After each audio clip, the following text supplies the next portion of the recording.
Hello and welcome our blood viewers to RTD's News English Edition. As usual, we'll begin tonight's news with the major and top highlights.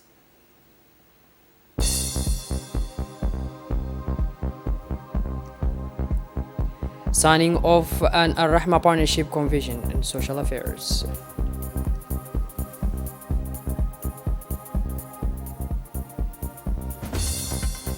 And on the international scene, DART hits target, NASA Sparkcraft crashes into asteroid. Those were our major top highlights. Welcome back to our newsroom, our blood viewers. During the 77th session of the United Nations General Assembly, Djibouti's ambassador to the United States, His Excellency Mr. Mohamed Ziad Douale, made the following speech. Nous nous réunissons à un moment où le monde continue de traverser une période incertaine, faite de crises multiples, sécuritaires, économiques, sanitaires et climatiques. We meet at a time when the world continues to face uncertain times of multiple crises: security, economic, health, and climate. The theme chosen for this general debate of the 77th session of the General Assembly, Defining Moment, Transformative Solutions to Interconnected Challenges, may seem abstract, perhaps even obtruse, but it encompasses a concrete, painful reality that requires a firm commitment by the international community to re-examine its approach to urgently address the multiple threats facing the world. The United Nations was created not only to prevent war, but also through international cooperation to solve economic problems. The UN Charter, in its Article 1, Paragraph 3, enjoins us to achieve international cooperation in solving international problems of an economic, social, cultural, or humanitarian character. The prospects for a post-COVID recovery have been included by the conflict in Ukraine, which has caused a rapid worsening of the global economic situation, skyrocketing food and fuel prices, and disruptions in supply chains. We share the Secretary General's position that despite this deteriorating outlook, there is room for hope and belief. That is, of course, if there is a collective awakening and a renewed commitment to work together to address the interconnected challenges we face. We support the plan to revive the Sustainable Development Goals that he proposes. In these efforts, priority attention must be given to the least developed countries, which include a population of 1.1 billion in which continues to face major obstacles exacerbated by the global economic situation. We are particularly alarmed by the risk of severe external debt payment difficulties, their marginalization from international trade, poor access to electricity, and of course the catastrophic impact of climate change. We express our deep gratitude to Qatar for hosting the 5th United Nations Conference for the Least Developed Countries. We hope that it will provide an opportunity for the international community to mobilize to help them overcome the structural obstacles they face. My country, Djibouti, is facing the consequences of multiple exogenous shocks, including the rise in world food prices following the war in Ukraine. While these factors have contributed to slowing growth, they have not diminished her determination to do everything possible to make Djibouti a stable, peaceful, clean, secure country that provides a serene environment for private initiatives. To do this, she has developed the National Development Plan 2020-2024, Djibouti ICI, I for Inclusion, C for Connectivity, and I for Institutions. We had the opportunity to elaborate on its content during our National Voluntary Review in July 2022 here in New York, but let me briefly go over the three strategic axes that define it. Inclusion. This axis aims to rethink and operationalize the inclusive sustainable development model with a role given to private initiatives as an essential lever for production and exchange. Ensure a better distribution of the fruits of growth to Djiboutians. Connectivity. It aims to position Djibouti as a hub of the regional and continental economy, ensure better national integration for accelerated urban and rural development, as well as better coverage of socio-economic services. Institutions. Through the implementation of Access Trade and National Development Program will strengthen the country's human and institutional capacities to consolidate the realization of rights and freedoms, democracy, stability, and transparency of institutions, social cohesion. The Republic of Djibouti, under the leadership of His Excellency Mr. Ismail Omar Guelleh, is determined to work towards the full and successful achievement of the above objectives. We naturally count on the traditional support of Djibouti's partners and friendly countries. Climate change poses an existential threat to humanity. To be convinced of this, and for those who still have some doubts, it is enough to follow the extreme weather events around the world.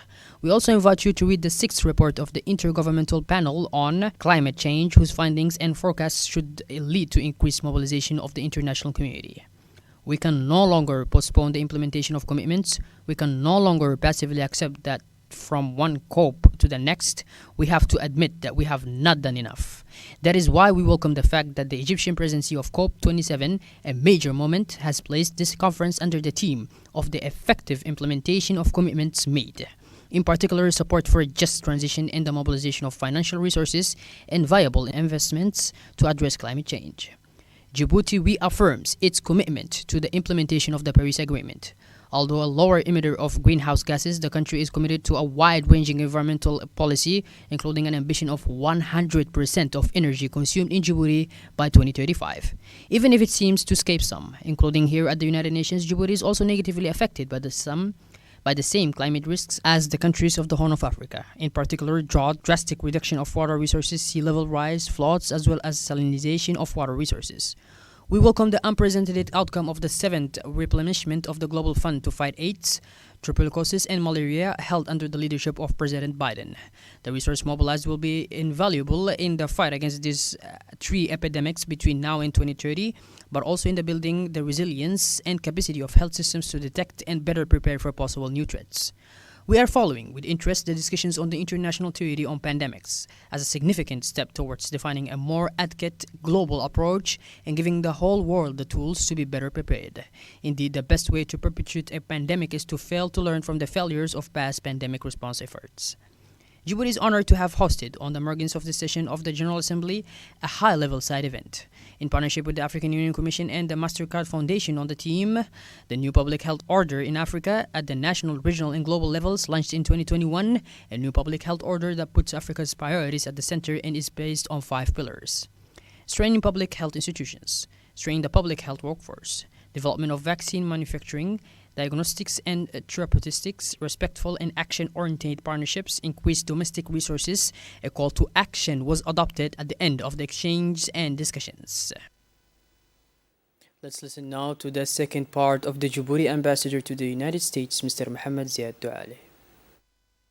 Monsieur le Président, selon l'article 2, paragraphe 4 de la Charte des Nations Unies, les membres des Nations Unies s'abstiennent dans leurs relations internationales de recourir à la menace ou l'emploi de la force, soit contre l'intégrité territoriale ou l'indépendance politique de tout État, soit de toute autre manière incompatible avec les buts des Nations Unies. According to Article 2, Paragraph 4 of the UN Charter, members of the United Nations shall refrain in international relations from the threat or use of force against the territorial integrity or political independence of any state, or in any other manner inconsistent with the purpose of the United Nations. It is in defense of this virtual principle that Djibouti, along with 141 member states of the United Nations, voted in favor of the resolution condemning Russia's aggression against Ukraine. We express our grave concern at the impasse in the conflict more than 7 months after it broke out. We knew it. This is not a fight with wooden swords. The conflict has caused countless casualties and the destruction of infrastructure, including hospitals and schools. The intensification of the war effort, the risk of stalemate, and the threat of nuclear weapons dim the prospects for a peaceful resolution of the dispute. We echo the call by the President of Senegal and current Chairman of the African Union, His Excellency Macky Sall, for de-escalation and negotiations. A just and lasting peace must be the priority of us all. Even if the road to peace is sometimes tortuous and difficult, it must remain the priority objective. We reaffirm our support for the African position that demands an improvement in the continent's representation in international fora, in particular the Security Council, in a manner that reflects the realities of the 21st century. Africa is participating in good faith in the discussions on Security Council reforms and believes that we need to be more open and flexible if we are to break the current impasse. Our populations are waiting for tangible results in order to dispel the feeling that these reforms would only be a vain, never-ending effort, the purpose of which would be to change everything without anything changing. While reaffirming the African position based on the Ezulwini consensus, Djibouti would like to make the following suggestions as a contribution to the collective reflection on the Vero. It would like to propose the member states consider asking the International Court of Justice, the principal judicial organ of the United Nations, responsible for interpreting the United Nations Charter, to provide the following clarifications. To elucidate the conformity of this law with the purposes and principles of the United Nations, as contained in the Charter itself, particularly in its permeable provisions as well as in Articles 1 and 2 of that instrument. That the ICJ may also decide whether such a right, which is in reality in its actual practice a right to block, in its conformity with the relevant provisions of Article 27 and 25 of the Charter. Without prejudging the answer of the International Court of Justice, which has discretionary power, we believe that the alignment of this High Court would be useful. Djibouti is a peace-loving country. It affirms its deep attachment to the peaceful settlement of disputes. It is for this reason that it has constantly appealed to its neighbor, Eritrea, to speed up the normalization of relations between our two countries. Despite our openness and readiness, the Secretary General once again, in his letter dated 25 July 2022, addressed to the President of the Security Council, deplores the notable lack of progress on the outstanding issues, namely the border dispute and the fate of the 13 Djiboutian prisoners of war. We take this opportunity to reiterate our call for Eritrea to finally agree to resolve the outstanding issues through bilateral dialogue, mediation, or binding interpretation. In addition, we again urge our neighbors to proceed with the dismantling of the Ali camp. This would indeed be a confidence-building measure in the relations between the two countries. In Somalia, we welcome recent political developments with the election of a new president, Mr. Hassan Sheikh, the assumption of a new government. We welcome the president's determination, as expressed here from this rostrum, to combat the Al-Shabaab extremists, whose methods and motives he has voluntarily denounced. Djibouti will continue to assist Somalia alongside the ATMs, contributing countries in the country's stabilization efforts. Our commitment to Somalia is total, unwavering, and long-term. With regard to Yemen, Djibouti is encouraged by the truce announced in the clashes following the negotiations. It calls for the intensification of talks with a view to achieving a lasting ceasefire. Similarly, we continue to follow closely the ongoing efforts to address the catastrophic environmental, maritime, and humanitarian risk posed by the Safer oil tanker. We remain concerned by Israel's political behavior, characterized by obstruction and violation of the peace accords and multiple Security Council resolutions. Djibouti reaffirmed its consistent position of support for the establishment of an independent and viable Palestinian state with East Jerusalem as its capital. In conclusion, let us work together to build an organization that is ever stronger, better equipped, and more capable of responding effectively to global challenges. Thank you for your attention. Thank you. The Secretary General of the Ministry of Social Affairs and Solidarity, Mrs. Amina Ahmed Warsama, proceeded this Tuesday, September 27th, to a signing of a partnership agreement with the Regional Director of the Arab NGO Al-Rahma, Mr. Abdul Ghani Al-Quraishi, within the framework of the social policy in favor of unemployed youth. The meeting was attended by the senior officials of the Ministry of Social Affairs and Solidarity, as well as representatives of the NGO Al-Rahma International, such as the Kuwaiti Embassy Consular, Mr. Ahmad Al-Askari. The NGO Al-Rahma, considered as a long-time partner of the Ministry of Social Affairs and Solidarity, starts with the signature of this agreement, a new kind of collaboration focused on the transfer of know-how and the reinforcement of the resilience of young people from disadvantaged backgrounds. Indeed, the Ministry of Social Affairs and Solidarity, as part of the social policy led by the President of the Republic of Djibouti, His Excellency Mr. Ismail Omar Guelleh, now aims to empower vulnerable households by strengthening their skills and their economic inclusion. This government initiative is a real springboard for those precarious households to escape poverty and build sustainable livelihoods. Thus, 100 young people selected through the mass social register and on the basis of predefined criteria such as obtaining diplomas will be admitted for this first semester of training.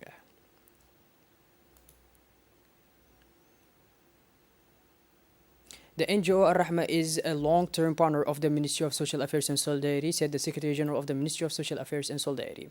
So she said that MAS now aims to empower vulnerable households by strengthening their skills and their economic inclusion. The SOS Children's Village in Djibouti, in collaboration with the Ministry of Women and Family, organized this morning at the Kempinski Hotel a workshop to develop national guidelines to prevent the placement of children without adequate parental care in Djibouti. A presentation of the program was made by Ali Obakar, Director of SOS Children's Village of Tajura, and the Burundian expert lulled the participants and other guests with the instant rhythm of their voices in the explanation and description of the processes and monitoring system of alternative care and family training services. The event, which will last 2 days, saw the participation of the National Director of SOS Children's Village in Djibouti, the Director of SOS Children's Village, and a lot of other people.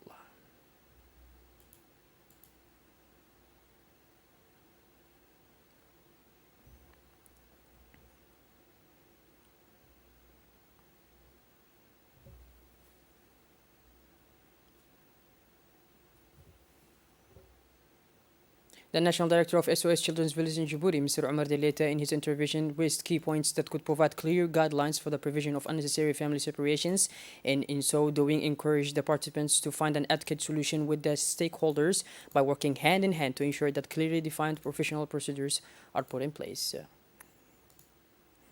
Djibouti Social Development Agency, in partnership with the Municipality of Balbala, organized this morning a validation workshop of community micro-projects at the ADDS office in Balbala. This workshop is part of the Integrated Urban Development Project 2 of Lea Blay neighborhoods in Balbala and is funded by the French Development Agency. The main objective of this meeting is to examine and study 33 projects submitted by the associations of Lea Blay and Mousquetaire and then select the best projects.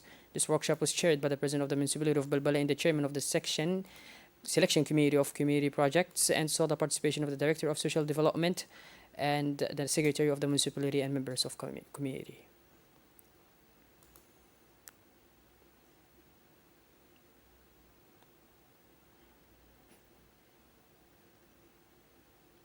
A training session on geological monitoring and reproductive and sexual health of women was organized by the Ministry of Health for the benefit of midwives, nurses, and materners from all over the region of Ali Sibih.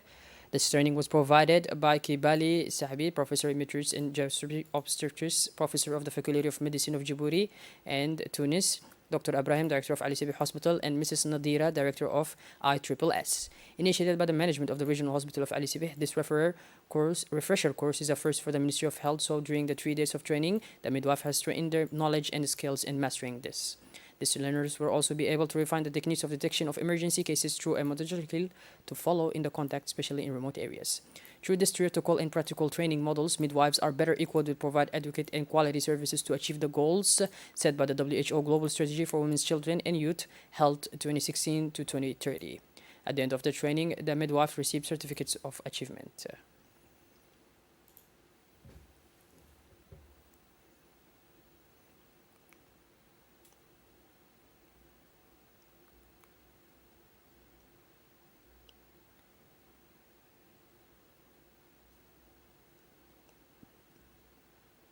In the morning, it was the turn of the region of Dakhel for the delegation of the MJC to travel in the regions as part of the awareness campaign among youth for the registration of the voters list in preparation for the upcoming legislative elections 2023.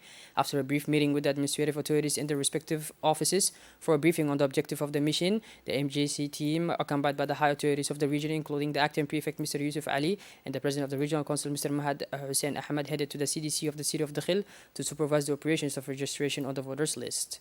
Thus, they urged residents, young and old, of the city of Dakhel to register massively before September 30. On the other hand, the residents of Dakhel said they were proud that the CDC opened its door for voter registration.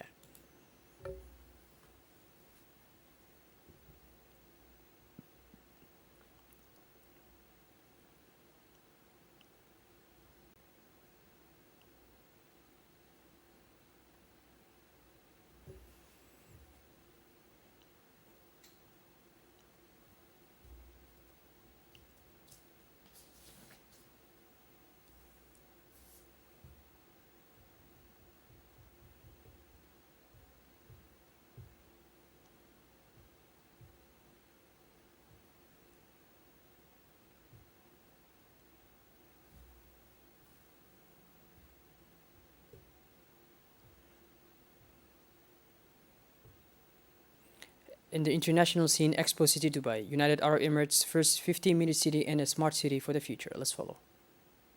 Dubai particularly closed its door after 6 months of welcoming the world to the international event. A first for an Arabic country, unlike in Abu previous world exposed the city, the spirit and Lucas will continue to live on as the former expedition area transition into a city of the future.